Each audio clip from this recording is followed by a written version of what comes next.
Hey everybody, it's Yo Taylor back here at the Style Table, and I'm here with the wonderful, beautiful, fabulous Dolores Gibbs. She's the founder and CEO of Stone Street Entertainment, where she showcases, features, highlights, and promotes local jazz and blues artists. She's had names that you know of and names you may need to get reacquainted with. But let me tell you something. I've been to some of her events and they are fantastic. The music's fantastic and it's always a lot of fun. Thank you. Well, she likes to be called affectionately Lolo. Thank you for joining the show. Thank you for having me. I really appreciate it. So, first off, you are not originally from the DMV. You are from, Originally from West Virginia. and so tell us how did a sweet thing from West Virginia come up to the DMV and start really blowing up the entertainment scene? Well, I moved to DC at the age of 19 from a small town, Martinsville, Virginia. And when I moved here, I got a job working for the government and I retired in 2014 with a background in logistics. I'm a person who likes to put pieces together. Okay, okay. Now, what was when you? I mean, you were working in government. How did you really start pursuing your love of music? You're a music lover. Yeah, I'm a music lover, but growing up, I was deep into music. My first record was Chubby Checker. My grandmother brought it for me, and she basically hid it because I played it so much. And then, of course, at junior high, I joined the junior high school band, and I grew up playing the French horn and the E flat horn, along with being a majorette in the band. So I played during concert season, and then when it wasn't concert season, I was playing the French horn. Wow. Okay, so that's a tidbit I didn't know. I didn't realize Yeah. you played the French horn. Yeah. Wow. Wow. So when you started promoting, who was your first artist? How did that start when you Okay. started So creating basically, these events? gosh, the first show that I did, I was totally clueless, and I invited a bunch of different local people that I thought had talent, but really hadn't gotten the vision from the community like they should. So I had a guy by the name of Jay Nixon, who is a guitarist and a vocalist that's totally amazing. And then there was a young lady who worked at a local restaurant on Highway 210 that I brought. And at the time, she was in New York, and I begged her to come because her vocals were amazing. And I actually started off with the vision came from a lady by the name of Lady D, who was a jazz and blues vocalist from West Virginia. One of my friends called me and said, "You need to meet her." Being I'm from West Virginia, he said, "I felt like the two of you could build some type of collaboration." So I called her up and I invited her to come to the DMV, and someone I knew was hosting events in their garage, and I hired her and I paid her to come, and then she started staying with me, and I took her around to the blues scene because she was a blues vocalist, has a beautiful voice, and I took her around and I ended up putting her with a band, and we in 3 weeks or 4 weeks later they were representing the DC area at a major blues festival, which is the International Blues Challenge. So they won the DC challenge, and then we ended up in Memphis in that following January. So from September to January, we were in Memphis. They didn't win the challenge, but I was just amazed that how quickly that transformed. And then after that, I just went music crazy, and Because I to you do knew shows. yeah, you knew you like, wait a minute, I don't know what I'm doing, but Yeah. yeah, I do know what I'm doing. Well, I felt like the industry is can be so cruddy at times, and I feel like there are people who do it out of love, and there are people who do it for the money. And I figure if I focused on the love, that the money will come. That was my intellect. That's what they say. You do what you love, the money will come. And when you do what you're passionate about, the love, the money, all of that will come. You are so right. You are so right. And what a great thing when you do something that you absolutely love. I swear, I absolutely love what I do. It's a passion of mine, and so it makes it so easy to do when you love what you do. Yeah. Now, you work with other local groups. You help them with getting clothing. You help style them. You help them with their social media, uh, Yeah. their promotions. You do a lot. I mean, you do web design and logos and everything. Tell us more about that. Like how if I'm an artist and I'm been on the scene, but I'm kind of old school. How do you get that person to the next level so they're promoting their music? You know what? I fell into that. I am one of those people. You know how they say master of many things and master of none? That's me. So what happened was after working with Lady D, a lot of different bands or artists will come to me and say, "Hey, I need a logo. Can you help me?" And I am one of those people. I will sit and I will study it and I will figure it out. So the first thing I did was Berkeley University had a music management course. So I was like, I got to know what I'm doing. So I took the course to try to inform myself of the process and how events work and how artists look at things. So I did that, and then I got to shout out Stacy Dunton, who is the web designer for Stone Street Entertainment. She poured a lot into me. These are my neighbors, so it's three women who are retired. We're all neighbors, and I went to them and said, I want to do shows. I always wanted to own my own nightclub, but I knew it in retirement age that's not going to happen. So I started renting venues and putting together these shows. And then what happened was, as I started doing the shows, I noticed that a lot of artists are horrible at social media. They're horrible at how they look on stage. They have the talent. So that's where I said, oh, I think I can help. So I worked with a local jazz band, Club Malbec, for a bit. I've worked with, oh my gosh, Lady D. I've worked with um, uh, just about 5 or 6 different people, couple bands. I worked with some old school groups, Element of Surprise, a group called Next Step, and I basically poured into them whatever resources or tools I had, whether it was managing. At one point, I was managing 6 social media pages, from Instagram, Facebook, Twitter. I was in my bed at night because I'm trying to get the word out about what they're doing. And then I started reaching out and trying to help them find gigs. So I started reaching out to different nursing homes and different organizations saying, hey, I can't hire all these people for my gigs, but definitely I'll help you to try to find a gig. And some of them are still doing the gigs that I helped them find. So that gives me pleasure.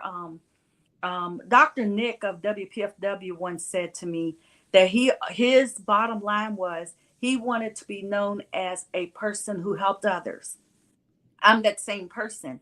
During the pandemic, here I was, with no gigs, not able to entertain, not able to do anything, and I decided I wanted to help someone else. So I even, took my own funds to build a fundraiser just to help a local saxophonist.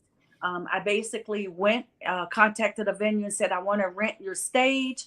I contacted the artist and said, look, I want to do a fundraiser. I know there's no money coming in. I want to help you. So I put together a fundraiser, and then I went to Stacy and said, okay, how are we going to collect money? So she handled that aspect of it, and we did a online fundraiser where people paid to come see the show online and they could donate to the artist. So little things like that I've done, not for the, oh, I did that, but more of, I figure the more I give, the more these artists will see that I truly do it with a passion and not for the money. And you care about people. That's just who you are. You Yeah. care about people. You came to my event um, last year, and literally you were just like, this is great, you need to do this more often. You inspired me to create more events, and it's your energy. Your energy.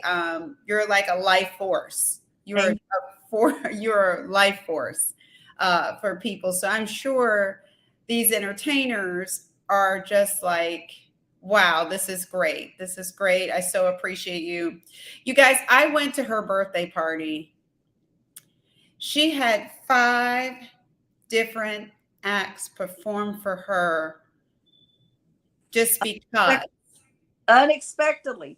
So I invited them, and in my heart, yeah, I said, I hope they'll come and sing a song, but I didn't know that it was going to transfer away. And that's why I hired a DJ, because I figured we're just going to all party and celebrate the fact that I just turned 65. And Look I at was, her, y'all. Look at her at 65. thank you, but I was astounded. Little Maceo said, we're going to play. Do you mind if we play? And I'm like, no. And it made, that, how they say you have a bucket list in life. My bucket list is knowing that I hope I'm touching the right people in the right way, and that people really get the gist of what I'm doing, and the fact that I just love music. So for them to turn my birthday party into a house party, I was so happy. I was so happy. It was like a little mini concert, Oh and yeah. all different genres of music. It was fabulous. Yeah. It was a fabulous party, fabulous event, and everybody had a great time. Food, it was wonderful. But when you give like that, people want to give and support you, and that's, to me, priceless. That's when you do things just from love, it's a beautiful thing. It's a beautiful thing. And she's very creative, you guys, very talented. I know she said she just fell into the social media part of it, but she's some things you're just gifted with. I believe that. I feel like for me, even growing up as a kid, I always had this thing where I felt like I was different.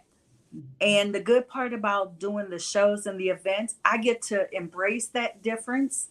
A lot of people don't know, growing up in West Virginia, I remember when I first came to DC, I moved into my apartment in Southeast, not knowing where I was moving. And don't get me wrong, I met some of the best people in the world. So when I moved into my apartment, every day I would get home from work and I was listening to Led Zeppelin, ZZ Top, Foghat, Rush, all these rock groups.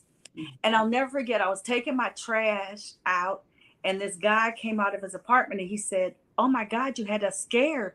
I'm like, "What are you talking about?" He couldn't relate to the fact that I was rocking out like that. So when I really started to realize I'm different. When it comes to music, I listen to all genres, classical. My grandparents, they were deep into the what I call the music that you hear in the grocery store, to country, bluegrass. So I'm that girl. I embrace it all. And when I do shows, that's what I try to do. I try to teach people it's okay to like something different. Um, Yeah. in the African American community, that's a little rare, but that's who I am.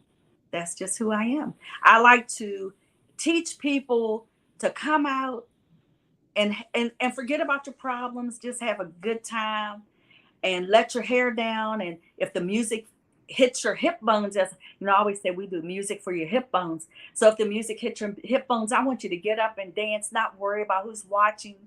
And my target audience is really the senior crowd. And that was the whole premise of why I wanted to do shows, because when the pandemic happened, I realized so many people, women and men, they basically retire and they go home and they do this. They sit in front of the TV with the remote. And I feel like if I can get those people out a couple days a week and they get up and dance and remember how it was when we were in our 20s and 30s and 40s, then that's a good day. So that's the whole reason why I do the shows, is to get the target audience, the senior audience, and anybody else who wants to join us out. Just to let your hair down. The pandemic taught us a lot. Oh, It it taught did. It did. it taught me a lot. I mean, Yeah. for me, I went through a major funk because here I had built all these shows and started engaging with the best talent. And then I went from doing shows, busting butt, to doing nothing. So I got kind of in a funk. But I'm grateful to say that we're trying to come back and we're bringing it back, and people are embracing what we're doing. And in Waldorf, I always say we're trying to create concerts, Mhm. um, give people something to do outside of everything else. And a lot of people don't realize this, but these musicians, when you go to a show, they basically, what you're paying for is for them to hone that skill, to master and update that equipment. So how would it sound to have a keyboard player whose keys don't sound well? So when you pay for a show, a lot of people don't realize you're paying for the whole process from front end to back end. And we try to give you that, to know that they've rehearsed, they've they've brought the best team together to entertain you, and that's what we try to get the audience to understand. How many times have you went in a restaurant and you hear a keyboard player playing and they're outstanding and Yeah. no one's paying attention, right? So I try to tell our audience, we want you to enjoy yourself and have a good time, but kids, keep the chatter down because they have really busted their butt. And a good example is Little Maceo, Kevin Howard. Kevin Howard has worked with Ronnie Laws, who is a jazz great saxophone. Mhm. Still works with Ronnie, but now he's building his own platform. So I love that we're giving a stage for these artists. Little Macio's played with the Who's Who's. There's Right, right. Carly. Oh my goodness. Carly is a blues vocalist that you heard at my birthday party. Yes. Her to one of our shows. Carly is amazing. Her Mhm. vocal, and she's a vocal coach. Um, I've been very blessed to be embraced by some of the talent that I've gotten the chance to work with. And I have a vision. My vision isn't just with the local scene. I'm hoping that people continue to embrace me where I can bring some of the talent I know from New York. Like, um, everybody knows I love Maurice Brown. Maurice Brown is a trumpet player who is the trump. When I met him, he was at the middle section of his career. Now he's playing with the Red Hot Chili Peppers. He's Oh, okay. he I when I first saw Maurice at a jazz festival in Berks, Pennsylvania, I said, "That's my Minnie Miles Davis." And now he's like family to me. And there's no words to express the love I have for him. But he's playing with the Red Hot Chili Peppers. He's famous with Anderson .Paak. And if you don't know who he is, you better check him out. Anderson .Paak collaborated with Bruno Mars, and they did that song "Lead." So I've been very honored and blessed to meet some of the best talent in the world. And when I started going to his shows, I thought, I'm too old for this. But when you go in the room and you see the talent he collaborates with, you're just like, oh my God. So I'm that girl. I'm all over the place with music. I want to be the person that gets people to understand these people spend a lot of time, energy, and money just to build the platform that they've done, and they've invested a lot of their hard work, whether it's rehearsals, buying equipment. And my goal is to get you to see that and to appreciate that. And That's my right. And well, and creatives tend to focus on their craft. So the other business end, that's where you come in. Mhm.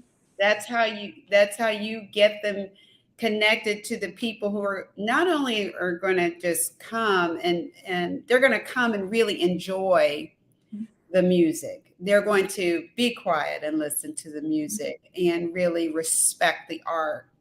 So, and nothing, you appreciate things when you're sitting there, like you said, these artists are coming in, and you're just talking about this right now is making me realize, wow, taking more of appreciation for what they do.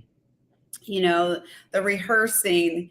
It's not like they just drag their equipment and they're just out there, but they are rehearsing and prepping for each event. Mhm. And we have to think about all the time that they put into that. Yes. Driving. I've literally seen artists who have driven from one gig to the very next with no break in between. There's a guy I'm bringing to one of my shows. His name is Bill Davis. When I was working downtown DC, I met this cat at the subway. He's a genius. He was playing the saxophone and the keyboards at the same time. Wow. I mean, wow. Yeah, it stopped me in my Right. there, and I kept watching him. And finally, I got enough nerve. I said, "Excuse me, I'm having a house party. You come play for me." Bill and I've been friends almost 25 years. So I try to bring people that maybe you otherwise may not know anything about. And I also, my goal, like I said, is to bring people that you do know about, but in a very intimate setting where it's not like, and I don't want anybody to think that I'm competing with, say, Blues Alley or some of your venues. My perspective is different. Their perspective, it's a business, yes, and they're trying to make money. My business is to shed light on two communities, the music community and the senior community. And then if I merge those two together, our goal is we try to keep our ticket prices as low as possible so that both are embracing one another. And then hopefully at the end of the night, you've heard someone that you didn't even think that you would have never found anywhere else. But Yeah. you'll buy their CD and you'll say, I got to keep up with this cat because everybody's not going to get the stage of Beyonce, but trust and believe there are artists out here who are just as talented, who are just as hard working. They just don't have record labels behind them. They're indie artists, and then you got some. They're just as talented. And I always joke about this, yo. I said, hopefully, when I pass away. So I've been collecting records since I was 6 years old. Like I said, chubby checker. But if you come into my house, everything about me is music. The tags on my car, Saxy. I have art, all the art on the walls in my house. I got records, turntables in every room, little mini turntables. That's who I am because I truly love music. It's like, so I always tell women, you like the Birkin bag, I like the records and the CDs and the MP3s. That's who I am. I just embrace music. Music, think about it. When you get married, you have music. When you Right. go out with friends, there's music. You go to a restaurant, there's music. People don't really realize how much music impacts our day-to-day lives. Yeah. Does everyone love it the way I do? Probably not. But my goal is to shed light on the fact that music is a healer. When you're down, think about it. Think of a song where you were very down and out, and a song comes to mind. For me, when I went through my divorce, it was The Temptations, Phoenix Rising. I played that CD every day. That was my healer. I played that CD front to back, all the way to work, all the way home. I had it in my car. I had it in my place where I lived. But even now, I know every song, every lyric. Um, a lot of people don't do this, but like say vinyl. Vinyl's coming back, right? For me, growing up, I like to look at the liner. I want to know who played the drums, who played the guitar. We take that for granted, Yeah. but it's important. And now with most music being streamed, you don't even know who the guitarist was. But I'm that girl. Oh, who was the guitarist? Can you tell me who the guitarist was? That's who I am. That is, I mean, I love music. I know in terms of, especially when I'm exercising, I have left the gym if I forgot my music. If I, for back in the day, I even had my big CD player, the big one. It was supposed to be Oh, the 40. round one. Yeah. I'd have that up on the treadmill. And it was like, if I didn't have my music, it was like kryptonite. Like I could not, Supergirl could not work out anymore without her music, especially when you're, especially when I'm running or power walking. I've got to make it up those hills. You need that juice. I have to have music for that, to clean the house, to do everything. Everything. Music is so good for the soul, It is. and it will change your spirit. And so I love everything that you're doing for people. And I'm going to have to, of course, talk to you about style. And I want to talk a little bit about your personal style. And then we're going to talk about some of the things, maybe some funny stories of trying to trying to get some of these men together on stage for you. I've learned a lot. Yeah, I've learned a lot. Yeah, your style is pretty it's youthful, but it's like it's youthful and age appropriate. You know what I'm saying? You look like when I see you, you're a young spirit, and you bring in that youthful energy into your style. But I have to say, you said you're 65. Yeah. You don't look it, and the way you, like I said, the way you dress. We still want to look young and hip, but Yeah. we know. Our limits. Yes, I'm trying. Oh, you me, I always talk to people like my close friends. Like I told you, I know I'm very unique and I embrace it. It took many years for me to embrace who I am as far as my creativity, because growing up, that wasn't a thing that happened. So even now, so growing up, I was huge into thrift shopping because I was kind of different. I always wanted to be different, whether it's my hair, my makeup, and my clothing style. And I remember this when I was working at the government agency. I remember, and I bought a dress that it was split down the middle, white one side, red the other, right? And I actually cut some white pantyhose and some red pantyhose and reversed them and put them on so that one leg matched the other. That's how unique I've always been. But a lot of my friends will have told me that I have my own unique style, and I embrace it. Now, doing shows, it's nothing because baby girl drives a Ford Ranger pickup. So on a good day, you're going to see me. I'm going to look like a real tomboy, and I embrace that part of me. But my one best friend, Brenda Brooks, would say, she said, I'm the country, the sexy tomboy. And I learned to figure out how to do that. So, like when I'm hauling all this equipment for the shows, you're going to find me in my booty shorts and my tennis shoes. And you're going to see a scarf wrapped around my head because I'm working. I have to have the Right. energy.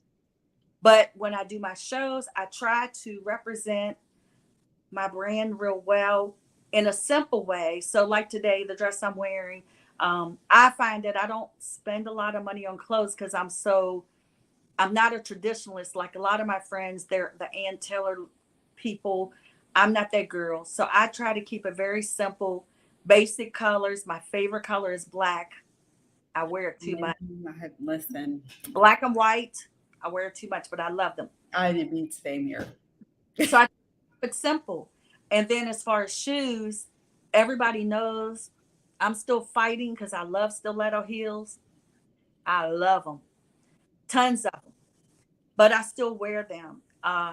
So it's nothing for me as far as style. It's just keeping it simple, but looking dolled up, from head to toe.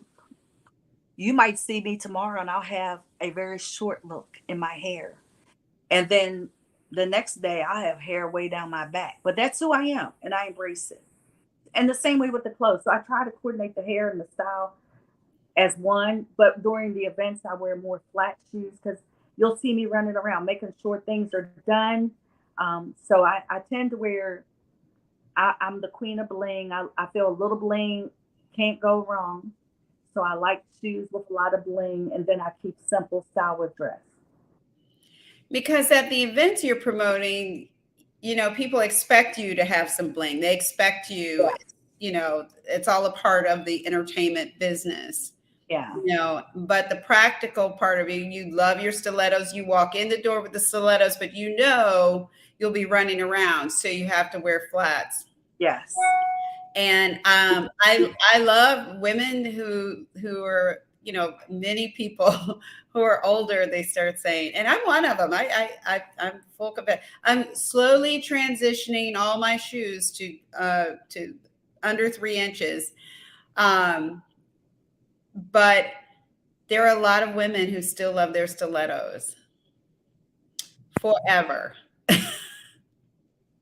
But like you said, I just basically start out in them, and then I always carry a lower heel in my bag, you know. But when people first arrive, I want to greet them and bring a Oh, fourth yeah.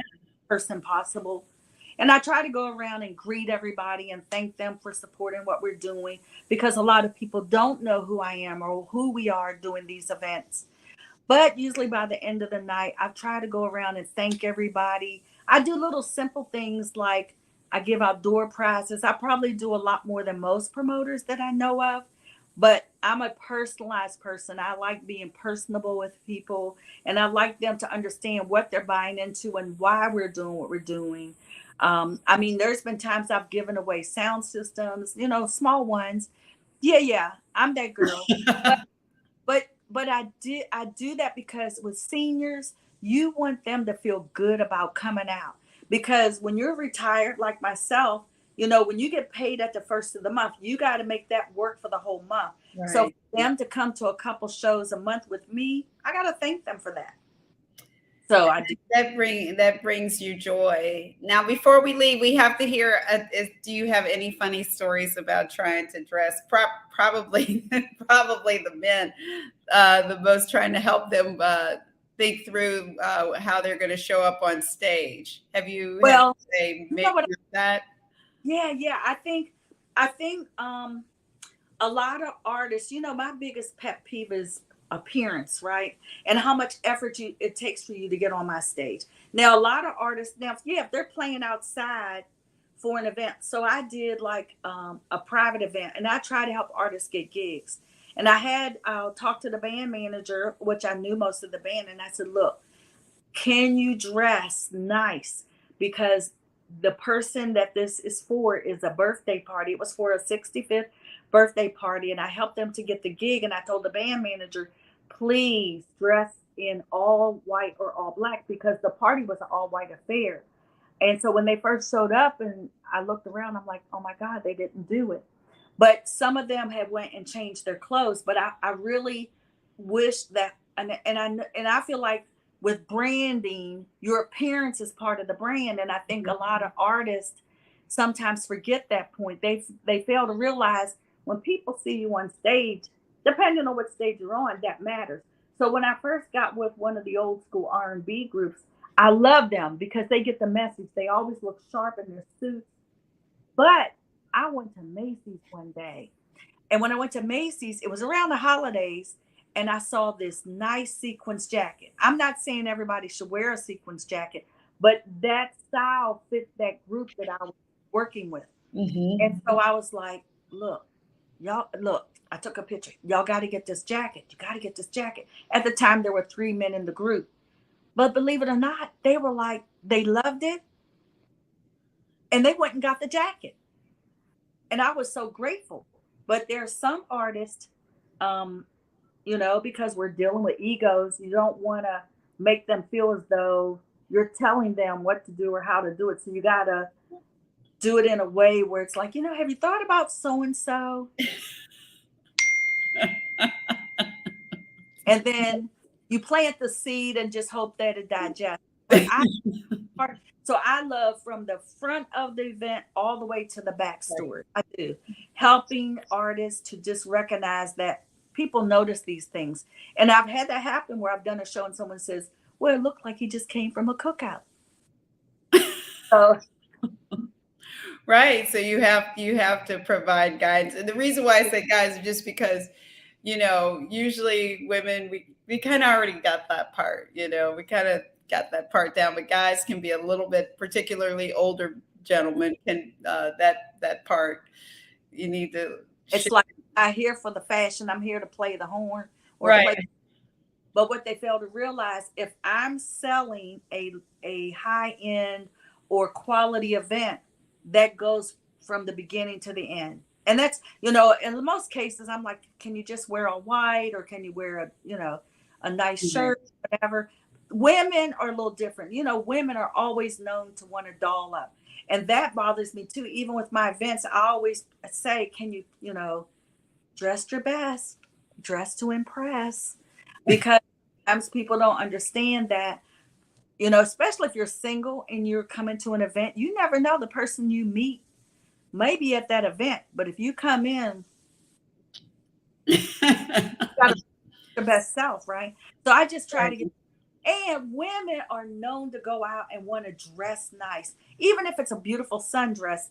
Think about the times you went to an event and a woman's really dolled up. They do their makeup, shoes, their cute dress, you know. And then I'll see them with the guy, and I'm like, did you really take a little effort to make her feel like the queen she deserves to be? Mm. I mean, really.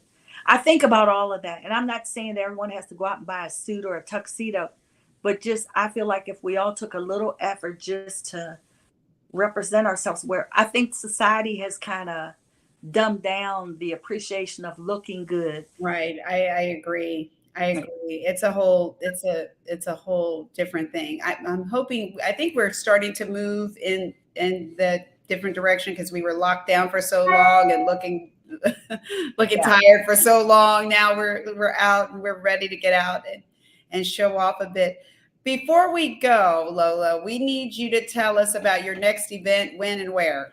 Oh, I'm so excited. So, you know, I on the first and third Wednesdays, I'm at the Courtyard Marriott in Waldorf.